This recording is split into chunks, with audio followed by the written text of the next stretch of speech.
मैं कीर्ति परोहा कक्षा 11वीं के जीव विज्ञान की क्लास में आपका बहुत स्वागत करती हूँ। और बच्चों, हमने पिछले वीडियोस में क्लासिफिकेशन चैप्टर को समझा था, पढ़ा था। उसके अंतर्गत हमने पादपों के वर्गीकरण के अंतर्गत सबसे पहले पढ़ा था शैवाल और उनका अध्ययन। और आज हम उसी क्रम में पढ़ने जा रहे हैं शैवाल के बाद ब्रायोफाइट्स का अध्ययन। तो आज हम पढ़ेंगे ब्रायोफाइट के बारे में। तो आज का चैप्टर है ब्रायोफाइट। जैसा कि हमने पढ़ा था कि जो पादप जगत है उसको कितने समूह में बांटा गया है। शैवाल समूह ब्रायोफाइटा में बांटा है, उसके बाद टेरिडोफाइटा में बांटा है, साथ ही साथ उसमें हमने आवृत बीजी और अनावृत बीजी प्लांट में इसको डिवाइड किया है। तो आज इसके अंतर्गत हम पढ़ेंगे ब्रायोफाइट। ब्रायोफाइट क्या होते हैं, उनके लक्षण क्या हैं और उनका जो जीवन चक्र है वो किस प्रकार से है। तो चलिए देखते हैं। जो ब्रायोफाइट हैं उसके अंतर्गत जनरली मॉस एवं लिवरवर्ट टाइप के प्लांट आते हैं। ब्रायोफाइट शब्द जो बना है वो बना है ब्रायोन प्लस फाइट, अर्थात मॉस जैसे पौधे, उनको ब्रायोफाइटा ग्रुप में रखा गया। ये कहाँ कहाँ पाए जाते हैं, तो ये पहाड़ी क्षेत्रों, जितनी रॉक सरफेस रहती है पहाड़ी क्षेत्रों में नम एवं छायादार स्थानों में पाए जाते हैं। तीसरा सबसे इंपॉर्टेंट जो फीचर इसमें मैंने लिखा है, यहाँ पे आपको समझना है, ये पादप जगत के उभयचर अर्थात एम्फीबियंस कहलाते हैं। अब यहाँ पे एम्फीबियंस का मतलब क्या होता है, जो दोनों उसमें जी सकता है, जल में भी और थल में भी। तो यहाँ पर इसको पादप जगत के उभयचर इसलिए कहते हैं कि ब्रायोफाइट भले ही थल में उगते हैं, लेकिन इनके निषेचन के लिए जब ये लैंगिक प्रजनन करते हैं उस समय इनको जल की आवश्यकता होती है। तो ज्यादातर इनको देखा जाता है कि जलीय स्रोतों के निकट ज्यादा पाए जाते हैं। इनकी जो कायिक अवस्था रहती है वो शैवालों की तुलना में थोड़ा एडवांस रहती है, अधिक विभेदित रहती है, मतलब डिफरेंशिएटेड रहती है। मेन प्रॉपरली इसका थैलस स्ट्रक्चर ही पाया जाता है, अर्थात थैलस संरचना पाई जाती है। आगे देखें, इसमें जो मेन बॉडी रहती है, इसकी जो मुख्य काय रहती है वो अगुणित रहता है और ये लैंगिक प्रजनन करते समय युग्मक उत्पन्न करते हैं। ये जो युग्मक उत्पन्न करते हैं ऐसी जगह उसको युग्मकोद्भिद अवस्था कहते हैं, अर्थात गैमेटोफाइट स्टेट कहते हैं। जब ये लैंगिक प्रजनन करते हैं, युग्मक की उत्पत्ति करते हैं और उस समय उस पौधे को युग्मकोद्भिद अर्थात गैमेटोफाइट स्टेज कहलाते हैं। ये जो युग्मक रहते हैं, तो नर युग्मक नर लैंगिक अंग में और मादा युग्मक मादा लैंगिक अंग में बनते हैं। नर युग्मक जिस लैंगिक अंग में बनते हैं उसको पुंधानी कहते हैं और मादा युग्मक जिस अंग में बनते हैं उसको स्त्रीधानी कहते हैं, अर्थात आर्कियोगोनिफोर कहते हैं। अब इसमें सबसे इंपॉर्टेंट बात ये ध्यान देना है कि हमने जैसे पढ़ा कि निषेचन, जब दो युग्मक अर्थात नर युग्मक और मादा युग्मक का निषेचन होने के बाद क्या बनता है, युग्मनज बनता है।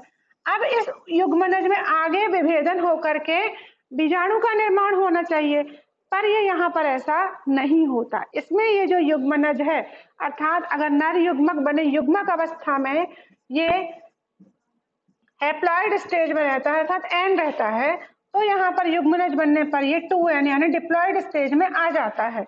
अब ये युग्मक जो है अभी विभेदीकृत नहीं होगा, अभी ये बीजाणु उद्भिद अर्थात स्पोरोफाइट कंडीशन बना लेगा, यानी गैमेटोफाइट से युग्मक का निर्माण, फिर निषेचन, उसके बाद नया बना बीजाणुधर या स्पोरोफाइट कंडीशन। मतलब ये जो है ये गैमेटोफाइट पे ही आंशिक रूप से परजीवी की तरह रहता है।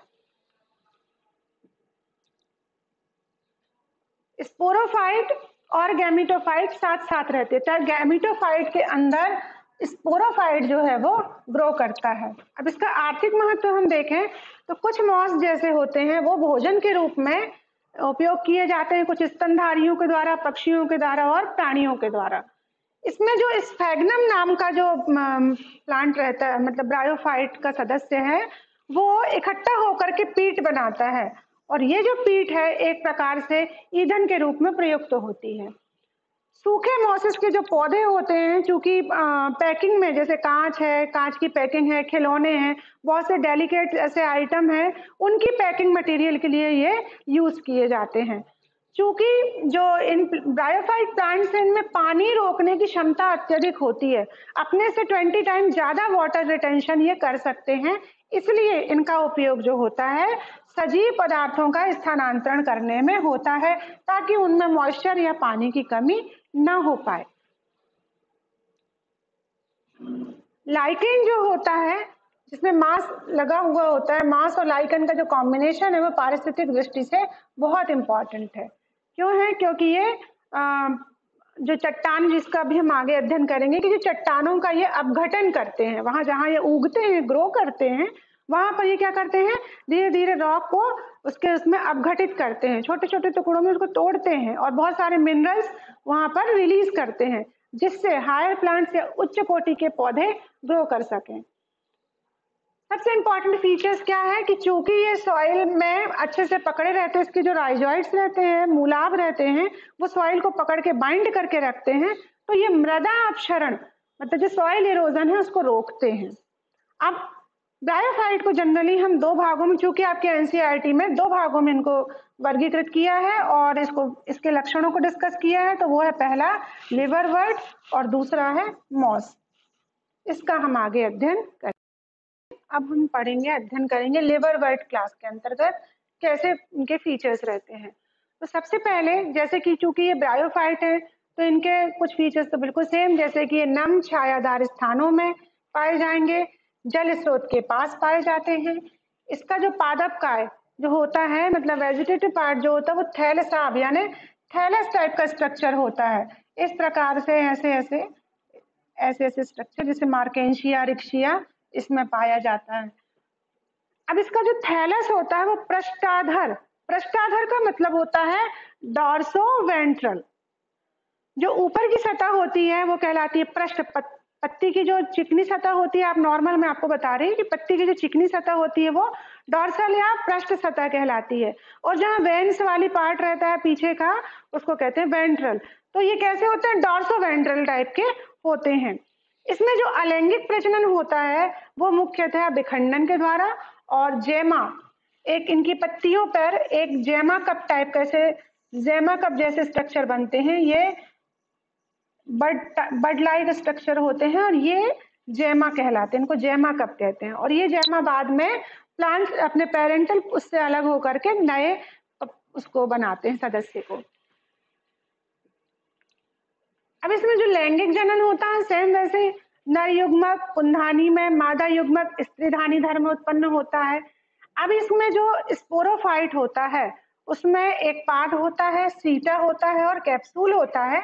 इसका अभी जब हम डायग्राम करेंगे तब इसको हम इससे आपसे डिस्कस करेंगे। नेक्स्ट देखते हैं।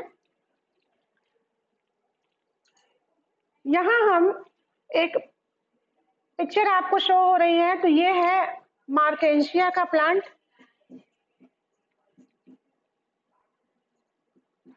ये है मार्केंशिया और ये है रिक्सिया। आपको लिवरवर्ट्स में इन दो प्लांट्स के नाम बहुत अच्छे से याद होना चाहिए, रिक्सिया और मार्केंशिया, ये ब्रायोफाइट। यहाँ पर जो हम स्ट्रक्चर देख रहे हैं मार्केंशिया स्पीशीज में, ये है नर और ये है मादा। नर मादा क्यों कहा? क्योंकि ये जो है इसने N3DO4 अर्थात पुंधानी को धारण किया है, और पुंधानी में क्या बनेंगे? नर युग्मक का निर्माण होगा, इसको N3DO4 भी कहते हैं। तो इसमें नर युग्मक का निर्माण हो रहा। यहाँ बच्चों आप देख रहे होंगे कि पत्ती के पास एक कोश की ऐसे राइजॉइडल स्ट्रक्चर पाए जाते, चूंकि ये जड़ में विभेदित नहीं होता, इसको राइजॉइड बोलते हैं।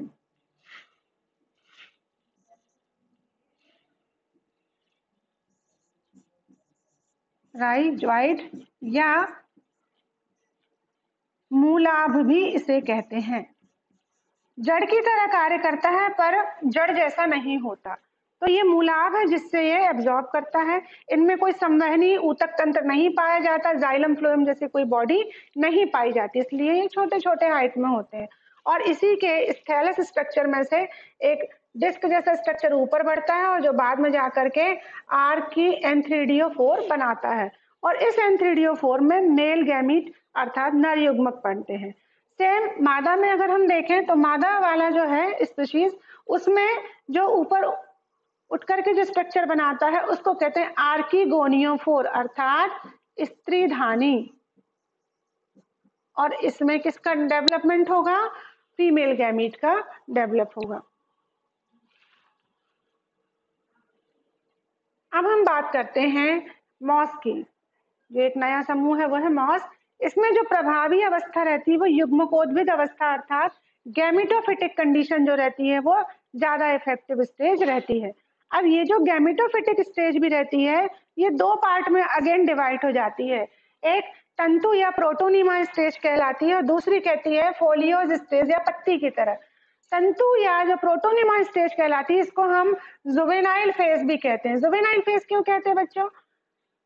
क्योंकि ये इसकी किशोरावस्था एक प्रकार से हम कह सकते हैं, ये समझाने के लिए कि इस समय जो पादप काय है वो ग्रो होता है, विसर्पी होता है, शाखित होता है, तंतुमय स्ट्रक्चर में होता है और वो ग्रो करता है। इसके बाद जब इसकी पत्ती की तरह स्टेज आती है तो तने पर पत्तियां, मूला वगैरह होती हैं और इसमें अब युग्मक धानियों का निर्माण होना चालू हो जाता है। मेल में पुंधानी और फीमेल में स्त्रीधानी का निर्माण होना चालू हो जाता है। इसमें जो कायिक जनन होता है वो होता है विखंडन और मुकुलन के। अब इसमें जो लैंगिक जनन यानी सेक्सुअल रिप्रोडक्शन होगा वो सेम वैसे ही होगा जैसा लिवरबर्ट में, कि इसमें जो नर युग्मक हैं वो होंगे विकसित पुंधानी में,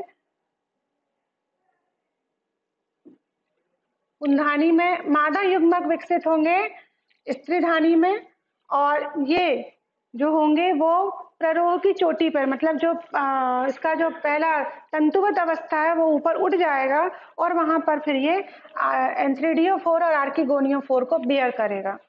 अब जब युग्मनज बन जाता है तो इससे फिर आगे बीजाणु का निर्माण नहीं होता, इससे इसकी दूसरी स्टेज चालू होती है जिसको हम कहते हैं स्पोरोफाइट स्टेज। ये लिवरवर्ट से ज्यादा विकसित होती है। इसमें जो कैप्सूल होता है वो किसका फॉर्मेशन करता है? स्पोर्स बनाता है, और ये जो स्पोर्स बनते हैं ये मियोसिस डिवीजन के दौरान बनते हैं। इनमें अगेन फिर से हैप्लॉइड स्टेज आ जाती है, क्योंकि जब स्पोरोफाइटिक स्टेज होती है तो उस समय ये डिप्लॉयड अर्थात 2N स्टेज में रहते हैं। इसका अगर हम उदाहरण देखें तो फ्यूनेरिया, पॉलीट्राइकम और स्पैग्नम, इसको हम डिस्कस करते हैं इसके डायग्राम को।